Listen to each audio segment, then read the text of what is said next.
Association of private sector universities of Pakistan की मेज़बानी हेठ सुपीरियर यूनिवर्सिटी लाहौर में खुसूसी सेमिनार मुनक़िद किया वियो, जंहिंमें चेयरमैन पंजाब ग्रुप मियां आमिर महमूद ख़ास मेहमान तौर शिरकत कई। एफसेब तरफ़ा मुनक़िद कयल सेमिनार में चेयरमैन एफसेब प्रोफेसर चौधरी अब्दुर्रहमान भी खुसूसी तौर शरीक थियो।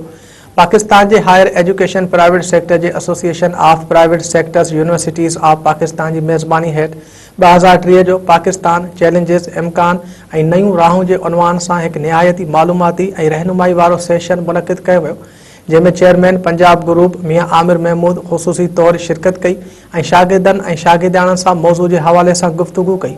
सेमिनार के खिताब कंदे मियां आमिर महमूद चयो त अॼु ताईं को भी लीडर मेरिट ते नाहे आयो, न ही पाकिस्तान के आइन ते अमल थी रहियो आहे।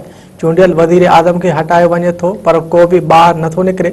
मुल्की बेहतरी लाइ हर माण्हू खे पंहिंजो किरदार अदा करणो पवंदो। मियां आमिर महमूद जो चवणु हो त बेहतरीन गवर्नेंस और लीडरशिप पाकिस्तान की तरक्की जो बुनियादी शर्त है। जल्द खां जल्द सूबाई गवर्नेंस स्ट्रक्चर ते सुधारा आणा पवंदा। खिताब बाद शागिर्दन सवाल जवाब में भरपूर हिस्सो वरतो और मौजू बाबत तफसीली गाल बोल कई। सेमिनार की पुजानी ते चेयरमैन एफसेब प्रोफेसर डॉक्टर चौधरी अब्दुर्रहमान खास मेहमान जो थोरो मञो और उनके एफसेब तरफा यादगार शील्ड पेश कयो।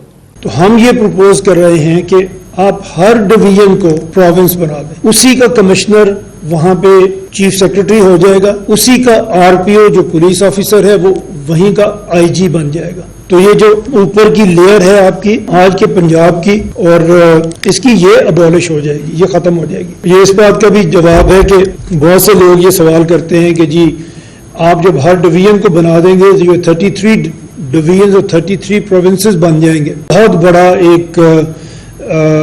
एक फिस्कल प्रेशर आ जाएगा मुल्क के ऊपर के इतने बड़े सूबों को चलाना। तो ये ऐसे नहीं होगा। वही खर्च जो अब डिवीजन पे हो रहा है वही जारी रहेगा एडमिनिस्ट्रेटिवली। ऊपर की लेयर हट जाएगी तो वो आपकी एक बहुत बड़ी सेविंग हो जाएगी।